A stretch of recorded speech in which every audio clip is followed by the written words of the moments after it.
daripada kita apa nonton TV atau pergi ke pantai lingkungan jenuh begitu, lebih baik kita muridnya di sini. Murid bapak istilahnya ngabuburit. Iya kan Allah. Para asatidz yang Tiang muliakan, kepala sekolah, yayasan, yang muliakan juga asatidzah, saya hormati dan cintai. Ada tambahan kalau perempuan itu, tapi ini khusus yang tidak punya suami itu. Yang sudah punya suami dia sekedar hormat doang situ. Saya hormati, syukur alhamdulillah, dengan izin Allah, walaupun mendung niki tebal sekali, mengandung air hujan yang sebentar lagi mungkin akan meledak, mengguyur bumi Mayapada ini dan menghilangkan rasa haus dahaga kita pada bulan puasa ini. Suasana seperti itu Allah mengizinkan kita bersua, bertemu kembali di tempat ini. Syukur alhamdulillah. Selanjutnya, dari pengajian yang sudah liwat, campuran mah bahasa nanti, bahasa Indonesia separuh, bahasa Sasak separuh, kan tidak melulu orang lain doangnya. Dari beberapa kali pengajian, pembahasan kita adalah mengenai masalah wali nikah. Wali itu kan banyak itu wali. Yang paling banyak itu adalah wali nikah ini, tanpa ada dipilih, tanpa memakai partai, tanpa ada memakai dukungan, jadilah dia wali. Tapi walinya wali nikah. Wali yang paling besar biayanya itu adalah wali kota. Aku terjadi itu. Tapi yang kita bicarakan di sini adalah wali nikah. Dan yang tanpa biaya, butuhkan riyadhah, perjuangan yang keras untuk bisa mencapai level itu adalah waliullah. Waalaikumsalam warahmatullahi wabarakatuh. Tidak semua orang bisa menjadi waliullah, karena waliullah itu punya karamat kata orang. Tapi saya bercerita sedikit, saya punya keramat ini. Ada kekeramatan saya. Sebenarnya keramat itu tidak boleh dibuka. Jumpa Jemir. Tapi mumpung bulan puasa ini. Waalaikumsalam warahmatullahi. Saya ada punya keramat. Apa keramat saya itu? Yaitu saya tidak terbakar oleh api. Bukan hanya sehari dua hari, berbulan-bulan terbakar, bahkan boleh jadi tahunan. Saya terbakar oleh api, tapi api cinta. Enggak, saya kenapa begitu. Makanya namanya karamat kena bajang gitu. Namun belum juga saya bisa menjadi wali. Paling banter saya menjadi wali nikah itu dibikinnya. Semua orang situ kalau begitu ya. Selanjutnya wali nikah ini tempat berbedanya pendapat ulama. Kalau kita kan sekedar membeu mengikuti, yang santer sekali ini.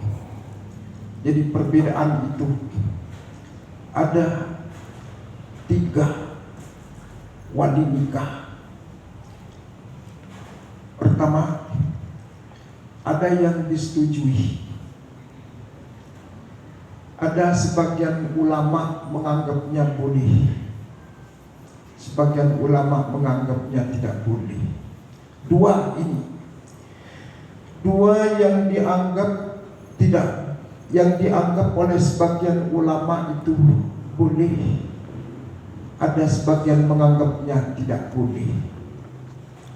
Kalau wali yang disetujui oleh ulama itu oleh kebanyakan, bukan oleh seluruh ulama, disetujui oleh kebanyakan mayoritas ulama, adalah wali nikah dari nasab. Itu wali nikah dari nasab itu disetujui dia oleh sebagian besar ulama-ulama mujtahidin. Kecuali yang tidak setuju, menganggap tidak sah perkawinan itu dengan memakai wali itu, adalah Imam Hanafi dengan Imam Abu Yusuf.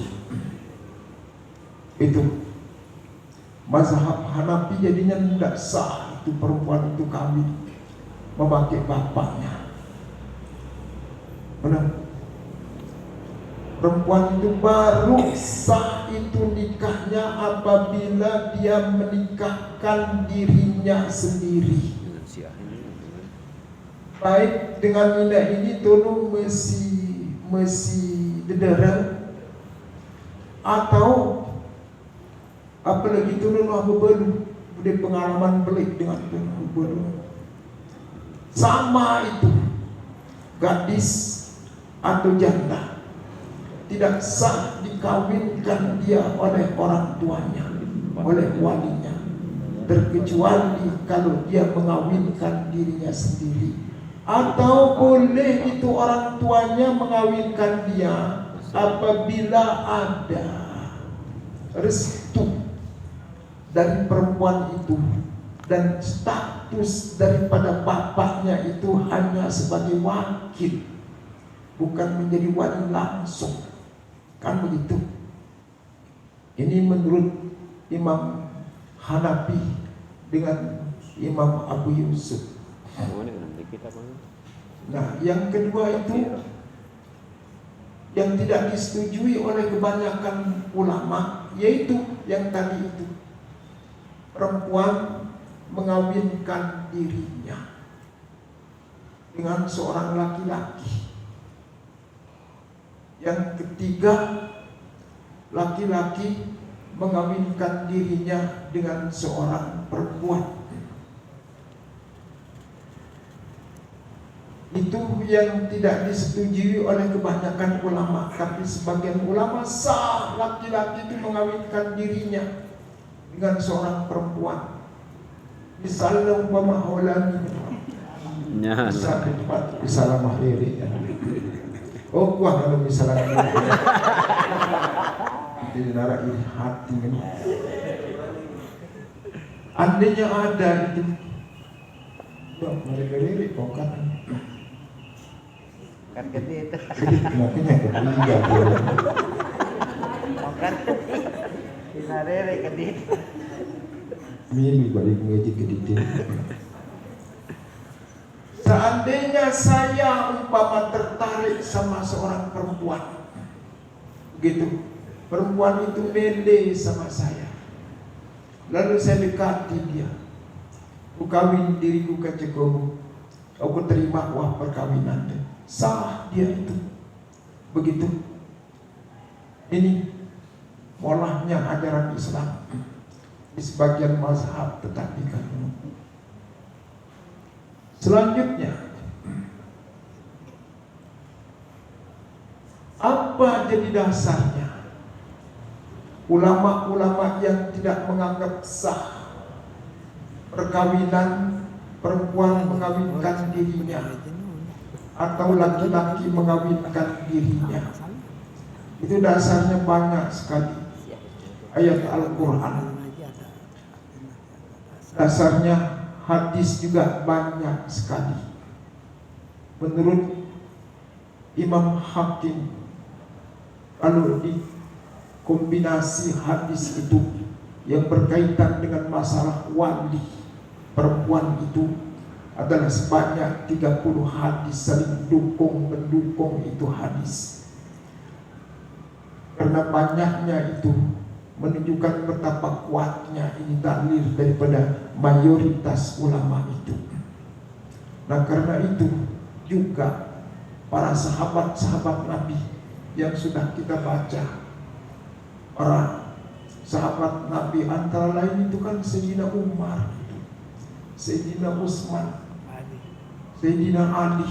Padahal Sayyidina Ali itu kan sudah mendapatkan gelar, yaitu ana Madinatul Ilmi wa aliyun babu. Saya ini menjadi kotanya ilmu, Sayyidina Ali itu menjadi pintunya. Jadi sebelum bertanya kepada Nabi, tanya dulu kepada Sayyidina Ali. Pasti Sayyidina Ali itu bisa menjawab. Ini apalagi ini masalah kecil-kecil dianggap itu. Ini Sayyidina Ali juga mengatakan itu memakai wadi. Sayyidina Umar itu terkenal dia dengan Al-Faruq. Itu pemisah antara yang hak dengan yang batil. Masa dia akan membolehkan itu atau tidak membolehkan sesuatu yang tidak boleh menurut Allah, tidak boleh menurut Rasulullah. Padahal beliau itu sudah digelari dengan Al-Faruq. Kenapa kita tidak yakin? Begitu juga itu Sayyidina Utsman, terkenal dia dengan Dzin-Nurain, dua cahaya dunia akhirat. Dia mendapatkan bimbingan petunjuk dari Allah Subhanahu wa ta'ala. Berpendapat perempuan itu wajib pakai wali. Begitu juga Siti Aisyah menjadi narasumber dari sahabat-sahabat, salah seorang ummul mukminin, satu-satunya yang bisa dijadikan menjadi narasumber oleh para sahabat. Apabila mendapatkan kesulitan, datang sahabat-sahabat, baik sahabat laki-laki atau sahabat perempuan, minta fatwa dari Siti Aisyah, pasti mendapatkan jalan keluarnya. Itu juga berpendapat istri Nabi ini kan begitu. Istri Nabi itu berpendapat bahwa perempuan itu wajib memakai wali. Begitu. Ayat Al-Qur'annya juga begitu, yang sudah kita baca. Nah, lalu apa alasannya ini? Apa jadi alasan daripada Imam Hanafi dengan Imam Abu Yusuf? Yang pakar, tokoh kan, terkenal dia imam yang paling jenius, paling pintar dari sejak kecil, dan satu-satunya imam mujtahidin yang tidak berbangsa Arab. Dia kata sebagian ulama keturunan orang Kurdi. Abu Hanifah itu keturunan orang Kurdi dia, jadi bukan orang Arab. Makanya kan menurut penelitian satu lembaga dunia, bahwa yang paling banyak penganut mazhab itu adalah ini mazhab Imam Abu Hanifah. Yang paling banyak penganutnya. Yang nomor 2 baru Imam Syafi'i, begitu. Nomor 3 baru itu Imam Maliki. Nomor 4 itu baru Imam Ahmad bin Hanbal. Begitu. Kenapa itu Imam Hanafi itu paling banyak penganut mazhabnya? Itu terutama sekali di kalangan anak-anak muda, karena rasio inteleknya begitu. Dan kenapa itu dia banyak penganutnya? Karena satu-satunya imam yang non-Arab adalah Imam Hanafi. Padahal umat Islam itu kebanyakannya itu bukan orang-orang Arab. Itu alasan. Kita tidak membutuhkan alasan itu. Yang penting kita dulu nanti kita timbang-timbang dia. bukan karena banyaknya. Dalam Islam itu kita itu harus menimbang-nimbang itu bukan dari banyaknya pengikut, bukan dari banyaknya pendapat, tetapi mana yang lebih benar pendapatnya. Kalau pendapat imam-imam yang jumhur itu yang benar, ya kita ikuti yang benar itu. Tetapi kalau umpama yang sedikit itu penganutnya itu yang benar, tidak ada salahnya kita ikuti dia. Nah, Imam Hanafi dengan Imam Abu Yusuf mengatakan perempuan itu lebih berhak menjadi wali dirinya sendiri ketimbang orang tuanya. Apa dasarnya? Pertama, dasar ini logika. Manusia itu dilahirkan dalam keadaan merdeka. Laki atau perempuan berhak menentukan nasibnya sendiri, berhak memilihkan dirinya jodoh dengan siapapun yang ia mau. Begitu, tidak boleh dipaksa-paksa dia, apalagi itu diintimidasi, apalagi diancam. Bebas perempuan itu. Kenapa? Jadi memang suara ini kesernya, orang tak puasa kan? Itu mobilnya, padahal memang kena pukul.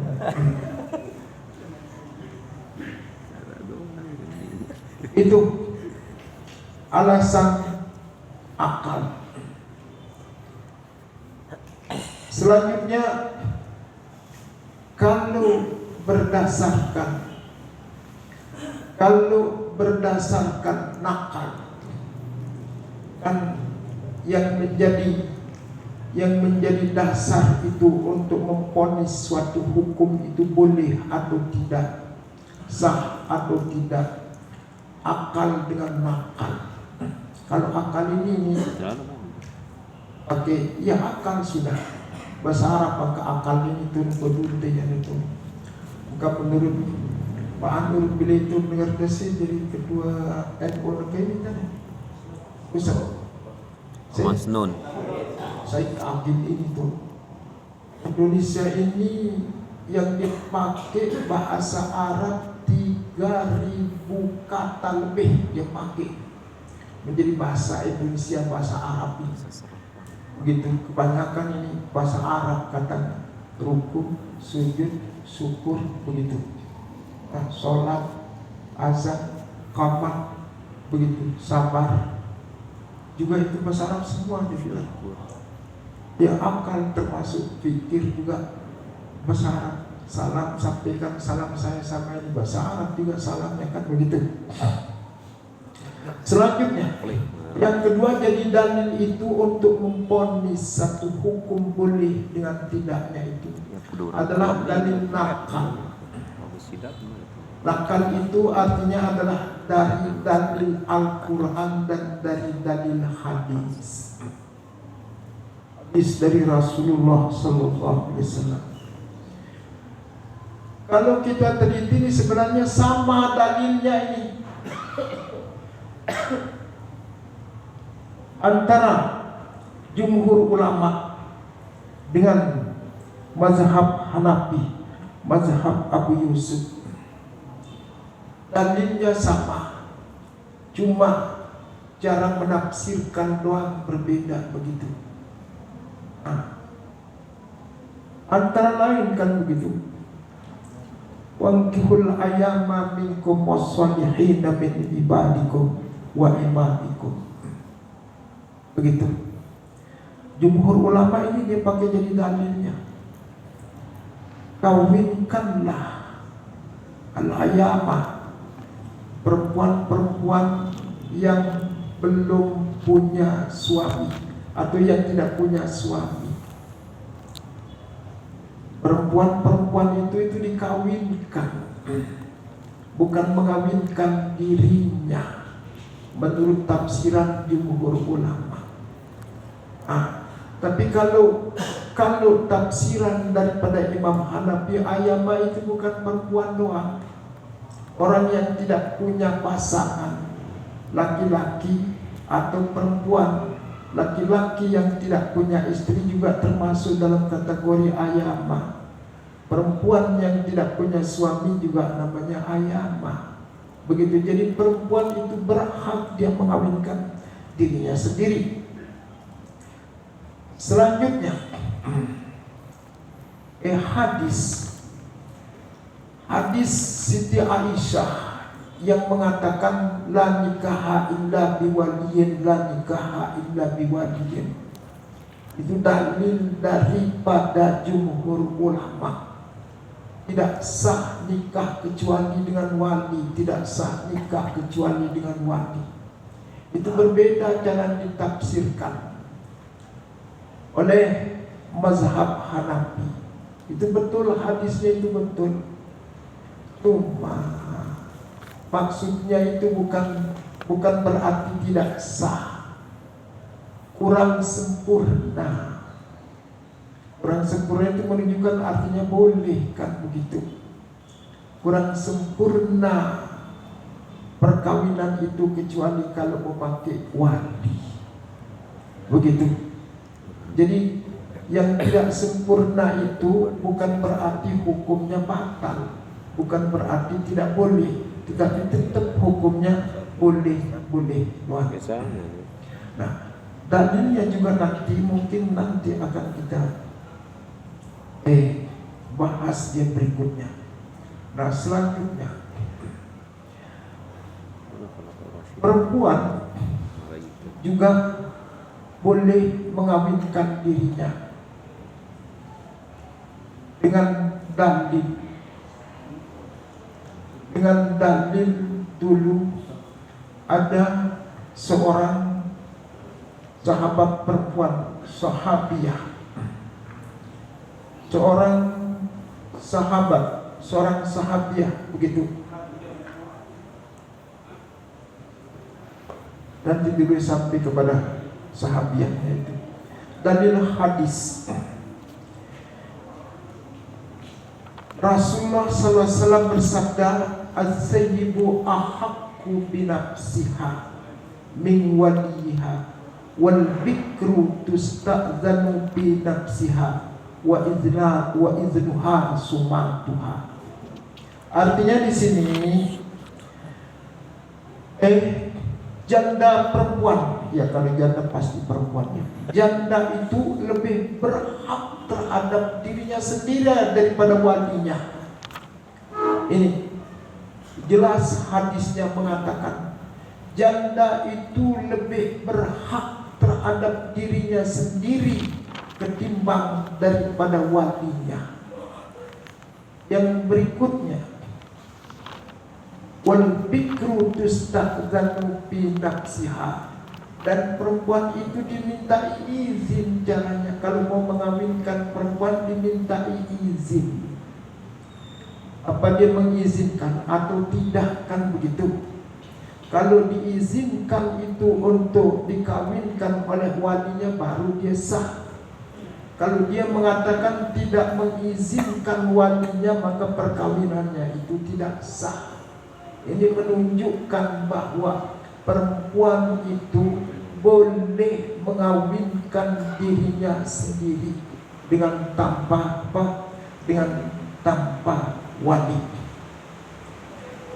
Selanjutnya,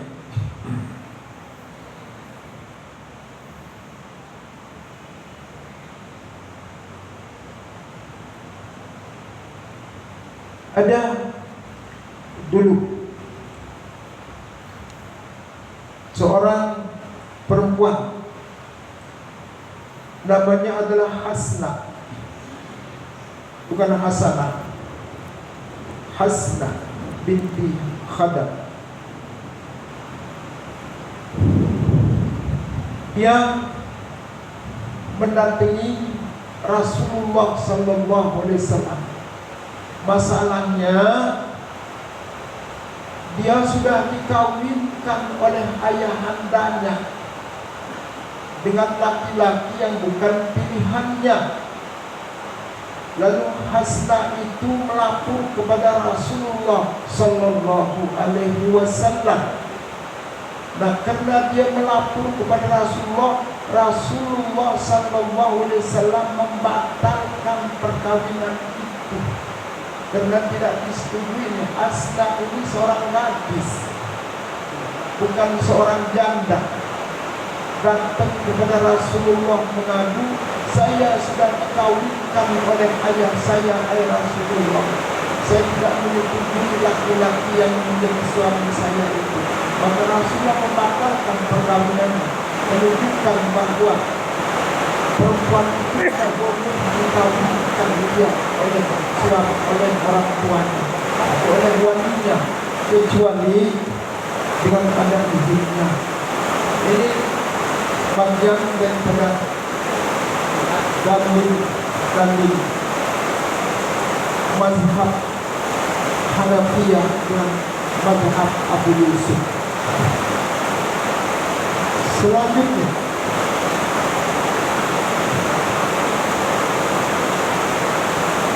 perempuan itu kan, ini kita kembali kepada pembicaraan walinya. Perempuan itu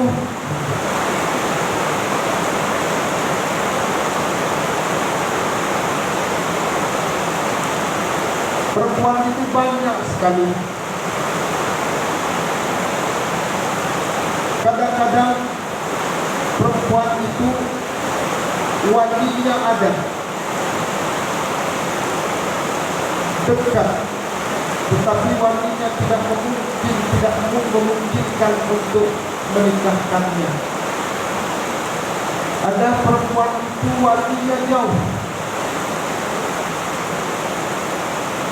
dan itu lebih tidak mungkin untuk mengawinkan dia. Ada perempuan yang tidak punya wali sama sekali.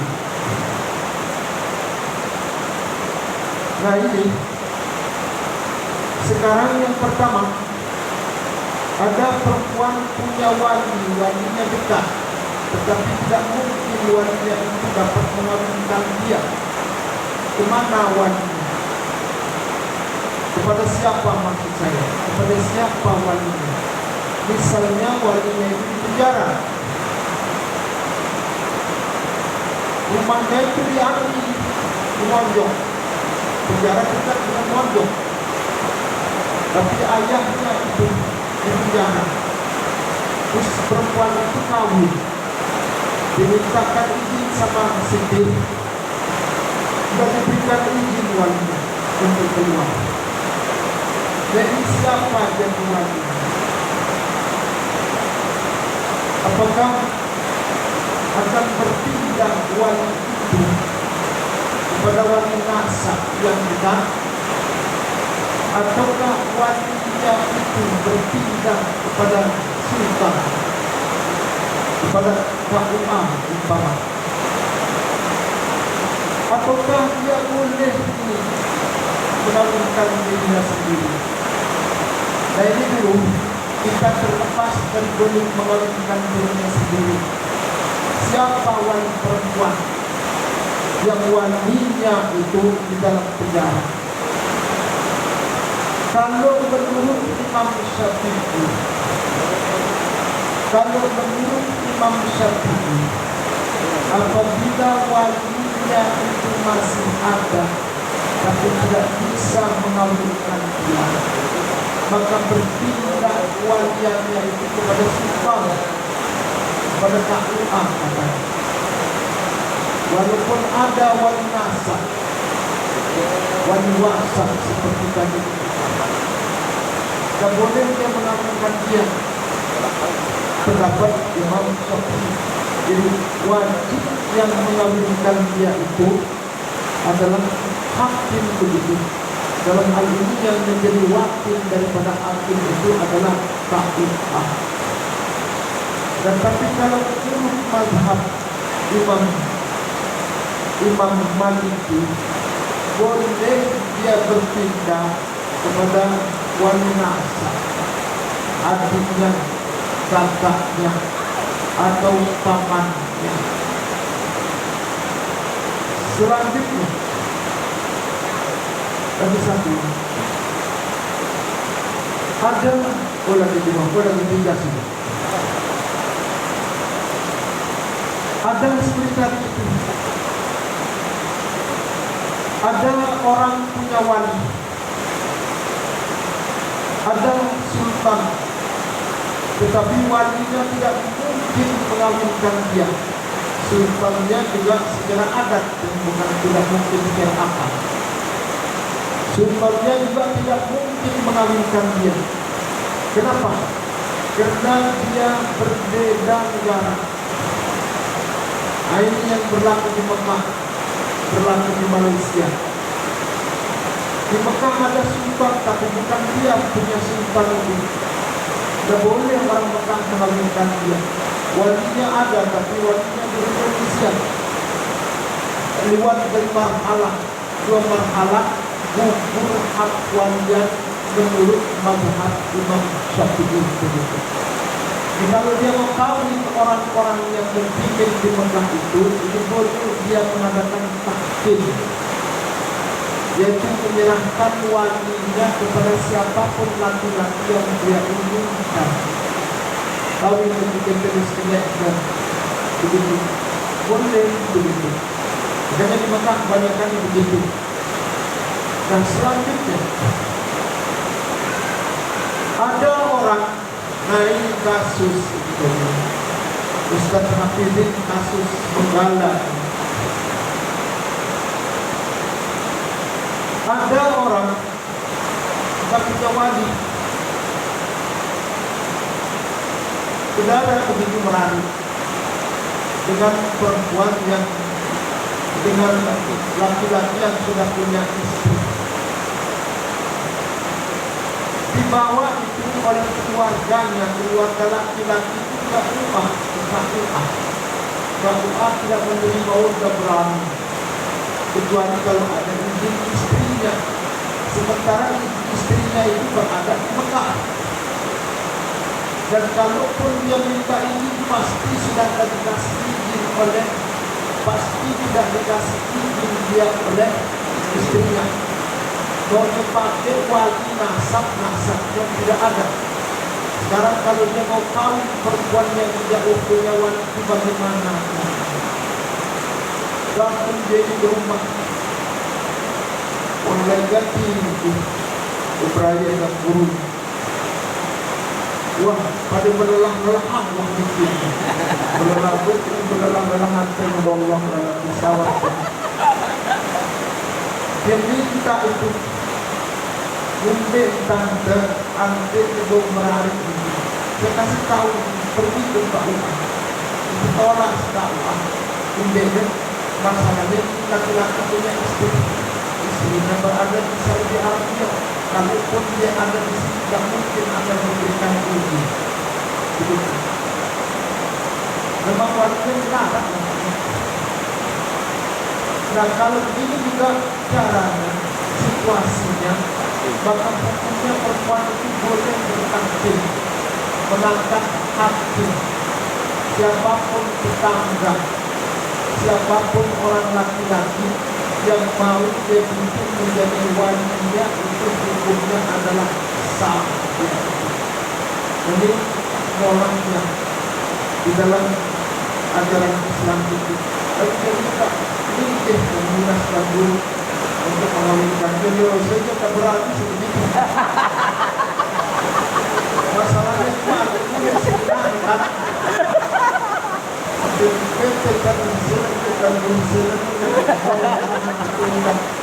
Susah jadinya itu. Bagi dirinya yang mau begitu.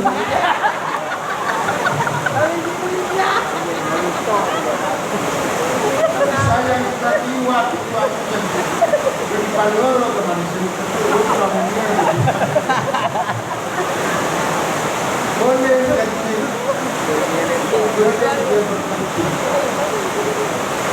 nah bagaimana sekarang tidak ada tempat bertakdim perempuan tidak laki-laki, cuma dia berdua, atau kalaupun ada cuma yang ada perempuan doang, laki-laki tempat bertahan tidak ada. Misalnya umpamakan kapalnya terluka,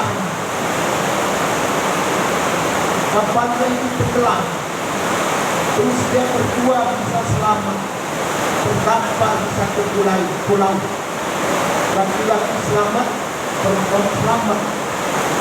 Terus ini mengadakan perkawinan. Bagaimana caranya? Dalam menentukan keadaan itu, para ulama ini terus sepakat dengan boleh laki-laki itu mengawinkan dirinya sendiri, boleh juga perempuan itu mengawinkan dirinya sendiri. Dan bangga terus begini terus dikawin diri oleh hukum untuk terima uang kawin. Sah hukumnya itu menjadi suami istri tanpa wali, tanpa saksi. Atau dengan dia ini terus nama dirinya, atau kawin diriku dengan mas kawin Islam, diterima kawin mas kawin Islam. Sah hukum. Dan ini tempat bolehnya menurut kesepakatan ulama, perempuan itu boleh mengawinkan dirinya dan laki-laki juga boleh mengawinkan dirinya dalam situasi ini. Jadi dalam jamaah-jamaah ini ada dua banyak seperti untuk mazhab Hanafi, mazhab Abu Yusuf. Ambil di mana ada kias pemutu, ambil kita ada itu cuma ketua. Ambil di ambil saya punya anak tu, dia kawin dirinya dengan itu jangan mungkin dia buat ini. Perkawinan Islam berbuat. Firman masyarakat turun berjualan. Para negara dapat itu. Saya dah kali itu bukan sudah kali itu beri kemudian sumbangan perak bahaya ya itu. Dan yang penting kita tahu diri kita, kita tahu bukan untuk diamalkan. Kalau diamalkan itu antus kita pasti terbawa seperti kita wajib. Kita bukan orang dulu kan ini. Kita mau tahu orang itu yang penting dan yang sah kalian ini. Untuk membuat dengan hukum Tuhan. Sehingga nama Allah terus turunkan ke sini. Dan dia gini tadi. Sebenarnya saya mau ngaji cuma 1 jam. Tapi ini sudah lebih 1 jam 5 menit. 1 jam 5 menit dengan dipagi aku angkat. Mungkin kami sampai itu sejam ke depan. Kecukupan dulu, lalu insya Allah, apa namanya? Sampai akan datang.